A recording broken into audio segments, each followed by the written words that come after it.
What is going on with Sony and the PS5? SuperFlyRyno. You damn right.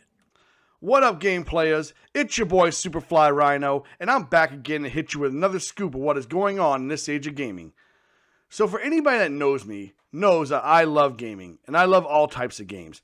I'm not biased against any console or developer, but like most people, I do have a favorite gaming company, and that company would be Sony. I love the games that their development studios produce, and some of my fondest gaming memories have been on the PlayStation. But as of late, I just don't understand what Sony is doing. Sony dominated the industry last gen with the PS4, and unlike Microsoft with the Xbox One and its DRM policies, Sony was all about being consumer friendly. I mean, how many people can forget the "how do you let a friend borrow a game on PlayStation 4" video? Sony came out swinging, and it's this consumer friendly attitude that won people back after the hard time they had with the PS3.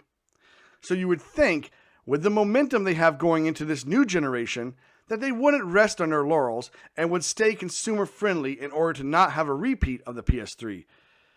And so far, that's not what it feels like.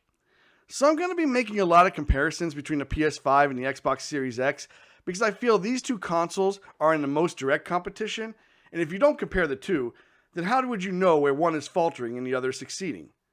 So let's start with Jim Ryan for the first part, who is the president of Sony Interactive Entertainment and the man in charge of the PlayStation 5. He once made a comment before these systems even launched that PlayStation believes in generations.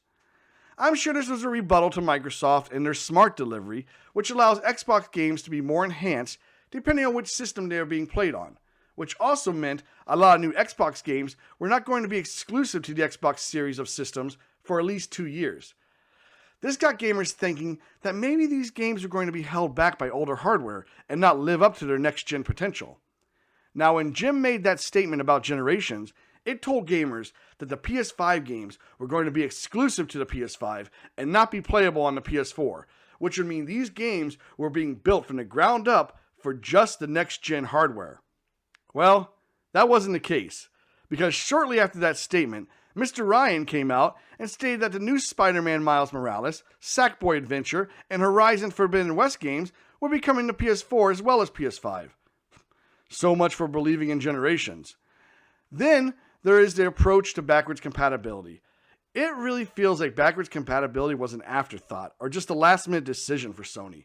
I'm guessing Sony felt the pressure they needed to add it after they heard that the Xbox Series would play all the games that the Xbox One could play, including the selection of 360 and original Xbox games. Now, I will say for the most part, the PS4 backwards compatibility works fine, despite a handful of games that won't play on the PS5.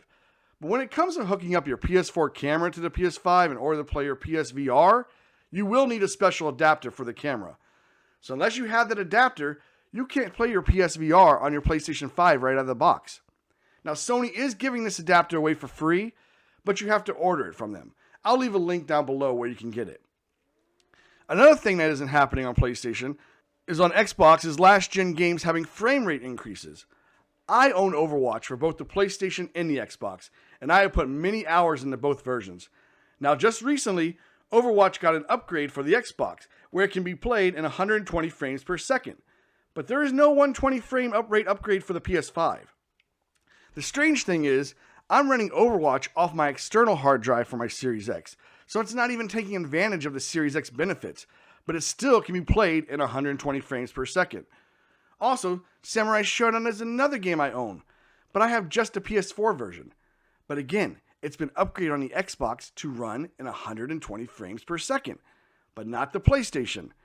Now, these are last-gen games, and I would like to think that as powerful as the PS5 is, it would have no problem running these games at a higher frame rate. But then, why aren't they? If it's a hardware issue, which I really hope it isn't, then that does not bode well for the future games on PS5. Now, the last thing I want to touch on is Sony's approach to next-gen sales.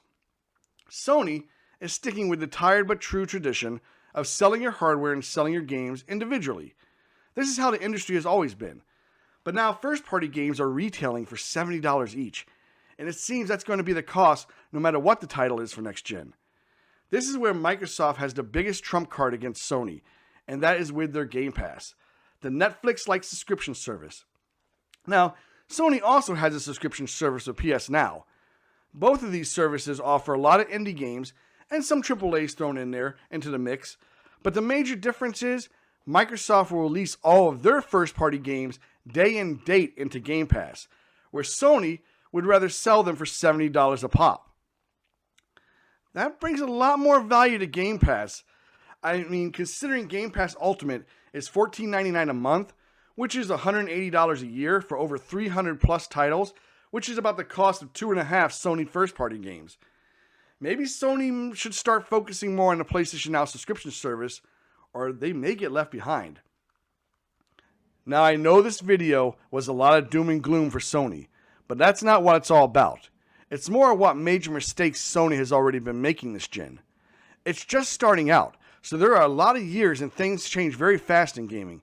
I would say even with these mistakes, Sony still has the popular vote when it comes to gamers, and that may help them along. Well, that and also having some of the best franchises in the industry never hurts as well.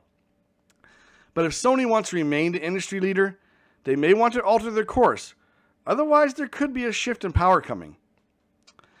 Thank you everyone for watching this video, and if you could please hit that like button, that would be awesome. And if you want to be super fly, then hit that subscribe button. I would really appreciate it.